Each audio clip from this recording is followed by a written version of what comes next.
The Smile in the Dark. Part 1. The Rumor. It all started with a rumor in the halls of the institute. No one knew who had said it first, but it spread like a virus among the students. They said that someone had seen a pale boy with an impossibly large smile, lurking around the abandoned park on the outskirts of the city. Marcos, like everyone else, had laughed at the rumor. Jeff the killer? Really? It was just an internet legend, a creepypasta circulating on dark forums. Nothing real. Have you heard about Claudia? His friend Diego asked him during lunch. She says she saw someone at her window last night. A white face with eyes that didn't blink. Claudia has always been dramatic, Marcos replied, biting into his sandwich nonchalantly. It was probably some cat or her own imagination. Diego shook his head. I don't know, man. I was really scared. And there's already 3 people this week who say they saw something similar. Marcos rolled his eyes, but a chill ran down his spine when he remembered that he had left his bedroom window open the night before. Part 2. The Call. The drive home took longer than usual. Dark clouds covered the sky, threatening an imminent storm. Marcos quickened his pace, cursing for having forgotten his umbrella. When he got home, he noticed that it was empty. His parents had left a note. We had to go visit Grandma. We'll be back tomorrow afternoon. There's food in the fridge. We love you. Great. A night alone at home. Normally, Marcos would have been delighted, but today, for some reason, the thought made him uneasy. His phone vibrated in his pocket. It was a message from an unknown number. Do you like to sleep with the window open? Marcos frowned, confused. Who the hell knew that? He replied cautiously. Who are you? The reply came almost instantly. Someone who's been watching you. Go to sleep. Marcos blocked the number immediately, convincing himself that it was just a practical joke from some classmate. However, he couldn't help but check that all the windows were closed before he prepared dinner. Part 3. The First Night. The wind howled outside, tree branches banging against the glass of his room. Marcos had tried to concentrate on his homework, but he couldn't get that disturbing message out of his head. At midnight, he decided to go to sleep. He made sure for the 3rd time that all the doors and windows were closed, activated the house alarm, and climbed into bed. Sleep was slow in coming. Every creak in the old house seemed amplified in the solitude of the night. As he finally began to drift off, a sound startled him. Tap, tap, tap. It came from the window. Marcos stood completely still, his heart beating so hard he thought it might burst out of his chest. Tap, tap, tap. Gathering all his courage, he slowly sat up and looked out the window. There was nothing, just the darkness of the night and the branches of the tree swaying in the wind. It's just the tree, he muttered to himself, trying to calm himself. He was about to go back to bed when he saw it. Not in the window, but reflected in the mirror of his closet. A pale face with an impossibly wide smile and eyes that didn't blink. Marcos screamed and turned quickly, but there was no one in the room. When he looked back at the mirror, the reflection was gone too. He spent the rest of the night with the light on, convincing himself that it had been a figment of his imagination and exhaustion. Part 4. The Messages. The next morning, Marcos had deep dark circles under his eyes. He had hardly slept at all. His phone had 5 messages, all from unknown and different numbers. Did you sleep well? I like seeing you scared. Your room is cozy. Next time I won't just look. Go to sleep. A cold sweat ran down his back. This was more than just a joke. Someone was deliberately harassing him. He decided to show the messages to Diego when he got to school. Diego checked the messages with a frown. I don't like this, Marcos. You should talk to the police. And what do I tell them? That I think Jeff the killer is stalking me? They'll laugh in my face. It doesn't have to be, him. It could be any idiot who's trying to scare you. But these messages are direct threats. Marcos sighed, putting his phone away. If I get one more, I will. I promise. At that moment, Claudia walked over to them. She looked even worse than Marcos, with clear signs of not having slept in days. He did it again, she muttered, sitting down next to them. He was at my window again. And this time he smiled. Part 5. The Investigation. During lunch, Marcos, Diego, and Claudia decided to investigate. They weren't the only ones who had experienced strange things. 5 other students reported seeing the pale boy in windows, reflections, or in the abandoned park. This started exactly a week ago, Diego commented, checking his phone. Right after they found that homeless guy's body in the park. What homeless guy? Marcos asked, feeling a knot in his stomach. It wasn't much on the news. They found him completely gutted, with cuts at the corners of his lips forming a smile. The police think it was some wild animal. Claudia paled visibly. My house is near the park. Mine too, Marcos admitted. Do you think there's a connection? Diego shrugged. I don't know, but I think we should go to the park after school. See if we find anything. Are you crazy? Claudia exclaimed. I'm not going anywhere near that place. We don't have to go alone.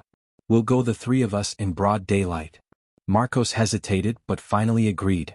If there was someone out there trying to scare them, he wanted to know who it was.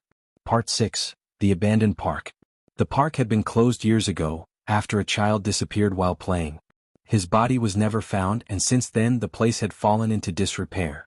Rusty swings creaked in the wind, and weeds had devoured much of the paths. This is a bad idea, Claudia muttered as the three of them jumped over the rusty fence. The place was shrouded in an eerie silence. There weren't even any birds or insects to be heard. Only the crunch of dry leaves under their feet. What exactly are we looking for? Marcos asked, keeping his voice low as if he was afraid of waking something up. I don't know, anything out of the ordinary, Diego replied. Maybe someone is using this place as a hideout. A vagrant, or some student trying to play a practical joke. They walked down the main path, approaching the abandoned playground. The swings swayed gently even though the wind had died down. Someone has been here recently, Diego pointed out, indicating a series of footprints in the mud. And look at that. There was something hanging from one of the nearby trees. As they got closer, they discovered it was a cell phone, swinging from a branch by its strap. Whose is it? Claudia asked, not daring to touch it. Marcos cautiously took it and turned it on. The screen lit up, showing a photo in the background. It was Marcos, sleeping in his bed, obviously taken from his window. Part 7. The Trap. They dropped the phone and ran out of the park. Neither said anything until they were several blocks away, panting from the effort. Someone's following us, Marcos finally said, his voice breaking. Someone knows where we live and is watching us. We have to go to the police now, Diego insisted. But when they arrived at the police station, the officer on duty looked at them skeptically. Let me get this straight, he said, drumming his fingers on his desk. Do you think Jeff the Killer, a fictional internet character, is stalking you? And your proof is a cell phone that you no longer have because you dropped it in the abandoned park. Put like that, it sounded ridiculous even to them. We're not saying it's that character, Marcos clarified. Just that someone is trying to scare us by pretending to be him. The officer sighed. Look guys, it's probably just some classmate playing a practical joke on you. If you get any concrete threats or notice someone physically following you, come back and we'll talk. In the meantime, I suggest you don't go to abandoned parks or respond to texts from unknown numbers. They left the police station feeling like they had wasted their time. My mother is coming back today, Marcos said. I don't want to be alone another night. You can stay at my house if you want, Diego offered. My parents won't have a problem. Claudia shook her head. I can't. I have to take care of my little brother. My parents have night shifts at the hospital. Don't worry, Marcos said, squeezing his shoulder in support. Keep all the doors and windows closed. And call us if you notice anything strange. Claudia nodded, but her eyes reflected a deep fear. Part 8. The second night. Marcos decided to take Diego up on his offer. He called his mother to let her know he was staying at his friend's house, and she agreed, though she found it strange that he didn't want to be left alone as an almost adult. Diego's house was big and bright, very different from Marcos's old house. He felt safe there, surrounded by his friend's family. That night, while they were playing video games in Diego's room, Marcos received a text from Claudia. There's someone outside my house. I can see him from the upstairs window. He's standing on the sidewalk looking up at my window. He's not moving. Marcos felt his blood run cold. Diego, look at this. Diego read the text and immediately called Claudia, putting the phone on speaker. Claudia, are you still there? Can you describe him? Claudia's voice was shaking. He's tall and thin. He's wearing a white sweatshirt. I think it's too dark to see properly.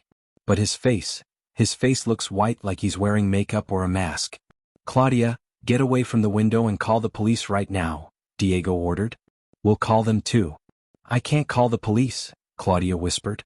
If I do, my parents will know I was alone with my brother and they'll be angry. My aunt is supposed to be here, but she left with her boyfriend. Claudia, this is serious, Marcos insisted. Your safety is more important than a punishment. There was silence on the line. Claudia? Diego called.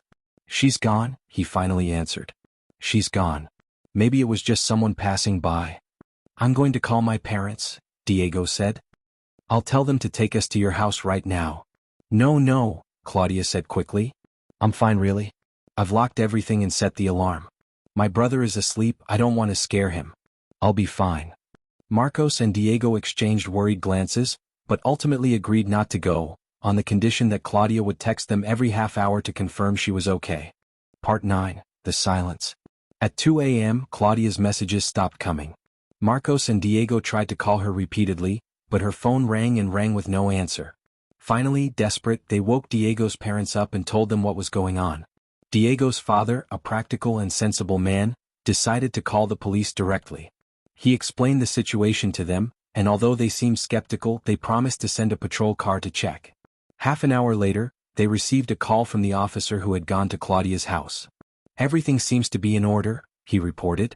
The doors and windows are closed and there are no signs of forced entry. No one answers the door, but that's normal if they're asleep. Are you sure the girl is there tonight? We're sure, Diego stated. She told us she was there with her little brother. We'll try to contact her parents, the officer replied. In the meantime, I suggest you try to sleep. Your friend probably fell asleep and that's why she's not answering the phone. But Marcos knew something wasn't right. Claudia was too scared to just fall asleep without telling them. At 3:15 a.m., Marcos's phone vibrated with a new message. It was from Claudia. Go to sleep. Part 10, The Discovery. The next morning, Marcos woke up with a start. He had finally fallen asleep at dawn.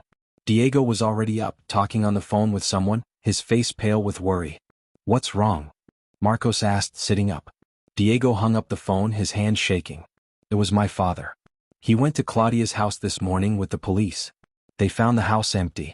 Neither Claudia nor her brother were there. What? Where are they? They don't know. His brother's bed was unmade, but Claudia's was perfectly made as if she hadn't slept in it. And there's blood in the bathroom.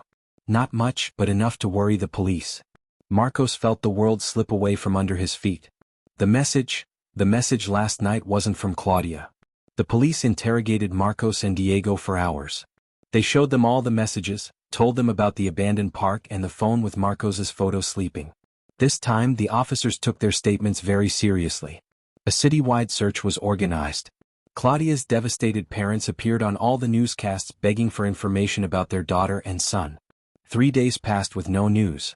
That's when Marcos noticed something strange in his room when he came home. Something that hadn't been there before. A small kitchen knife, stained with dried blood, placed carefully on his pillow. Next to it, a note written in what looked like blood. The kids are safe with me. You'll be next. Go to sleep. Marcos ran to find his parents, but the house was empty. In the kitchen, the family calendar showed that his parents had gone out to dinner and wouldn't be back until late. His phone vibrated in his pocket. A new message, this time with an attached photo. His parents entering the restaurant, evidently taken just a few minutes ago. The text read, "Choose, you or them. Go to the abandoned park. Alone. Now." Part 11, The Confrontation. Marcos knew that going to the park was crazy, but he also knew that he had no choice. He called the police first, leaving a detailed message of where he was going and why. Then he called Diego, telling him everything. "Don't go alone," Diego pleaded. "Let's wait for the police." "There's no time," Marcos replied. "If I don't go, he'll go after my parents.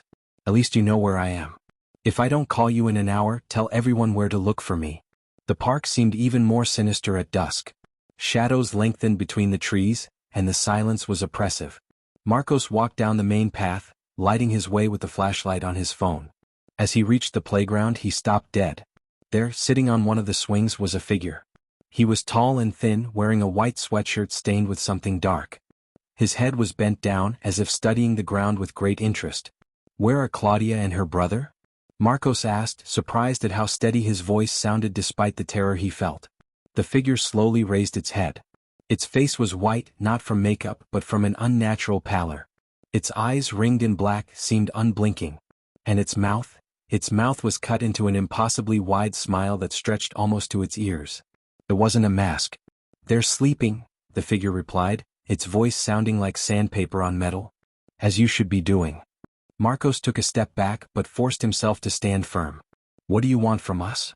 The figure rose from the swing in a fluid, unnatural motion. It was taller than Marcos had anticipated. I want them to experience true fear, he replied. The fear that keeps you awake for days, that makes you question your sanity, that makes you beg for sleep even though you know death awaits you when you close your eyes. Marcos felt something in his mind begin to break as he stared at the creature. It wasn't human, it couldn't be. Why us? He managed to ask. The creature cocked its head as if considering the question. Why not? Everyone plays with my story, laughs at it, shares it as if it were a simple tale to scare children. But I am not a tale. I am the primal fear. The terror that lurks in the darkness of your room. He took a step towards Marcos, who instinctively backed away. Your friends didn't fear me enough, the creature continued. But you do. I can smell it. The real terror emanating from every pore of your skin. Marcos heard sirens in the distance. The police were approaching. The creature heard them too, its impossible smile seeming to grow even wider. It seems our conversation will have to wait, it said. But don't worry. I'll be watching you. I'll always be watching you. And one night, when you least expect it, when you think you're safe, I'll be there at the foot of your bed, whispering in your ear, go to sleep. The creature stepped back, blending into the shadows of the trees. And as the lights of the patrol cars illuminated the entrance to the park, Marcos could swear he heard a distant laugh, like broken glass carried by the wind. Epilogue. Claudia and her brother were found 3 days later, in an abandoned cabin in the woods outside of town. They were dehydrated and traumatized but alive. Claudia remembered nothing after seeing the white figure outside her house, and her brother was too scared to talk. Police concluded it was the work of some copycat obsessed with the legend of Jeff the Killer. But they never found the culprit, no fingerprints, no DNA, no concrete clues. Marcos never told the whole truth about what he saw in the park that night. Who would believe him? Over time, even he began to doubt his own memories. Maybe it was the stress, the lack of sleep, the pent-up fear playing tricks on him. But every night before going to bed, Marcos meticulously closes all the windows, triple checks that all the doors are locked and leaves a small light on. Because he knows, deep down, that out there, in the darkness, there is something waiting. And sometimes, just as he's about to fall asleep, he could swear he hears a soft whisper next to his ear. Go to sleep.